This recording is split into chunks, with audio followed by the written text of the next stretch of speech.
अस्सलाम वालेकुम क्लास 9। उम्मीद है आप सब खैरियत से होंगे। आज हम क्लास 9 की नई मैथ की किताब जो Punjab curriculum and text book board Lahore ने मुतारिफ करवाई है, इसका बाकायदा लेक्चर शुरू कर रहे हैं। आज हम एक्सरसाइज 1.1 के सवाल नंबर 1 को हल करेंगे। यह है सबसे लिखवा बराबर पेन। इस सवाल में हमें 10 नंबर्स दिए गए हैं और हमें यह पहचानना है कि कौन से नंबर्स रैशनल नंबर्स हैं और कौन से इर्रेशनल नंबर्स हैं। रैशनल नंबर्स की दो इकसाम होती हैं। पहली किस्म टर्मिनेटिंग डेसिमल नंबर्स होती है और दूसरी किस्म non terminating recurring decimal numbers होती है। टर्मिनेटिंग डेसिमल वो नंबर्स होते हैं जो इशारिये के बाद कुछ नंबर्स आने के बाद खत्म हो जाते हैं। मिसाल के तौर पर अगर हम 1 को 4 पर तकसीम करें तो जवाब 025 आता है। पॉइंट के बाद 2 नंबर्स आते हैं और फिर नंबर खत्म हो जाता है, इसलिए ये रैशनल नंबर है। इसी तरह अगर हम 8 को 25 पर तकसीम करें तो जवाब 0.3 आता है। यहाँ भी इशारिये के बाद नंबर खत्म हो जाता है, इसलिए ये भी रैशनल नंबर है। रैशनल नंबर्स की दूसरी किस्म non terminating recurring decimal numbers होती है। इसमें इशारिया खत्म नहीं होता लेकिन एक ही नंबर बार बार दोहराया जाता है। मिसाल के तौर पर अगर हम 1 को 3 पर तकसीम करें तो जवाब 0.333 आता है और ये 3 मुसलसल बार बार आता रहता है। इसी तरह अगर हम 1 को 6 पर तकसीम करें तो जवाब 0.1666 आता है और यहाँ 6 बार बार दोहराया जाता है। अब बात करते हैं इरेशनल नंबर्स की।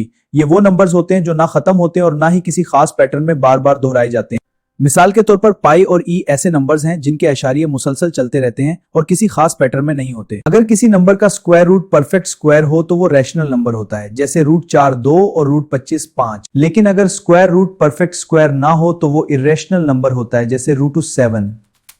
तो आज के लेक्चर में हमने रैशनल और इर्रेशनल नंबर्स के बारे में सीखा। अगले लेक्चर में हम इसी एक्सरसाइज के मजीद सवालात हल करेंगे।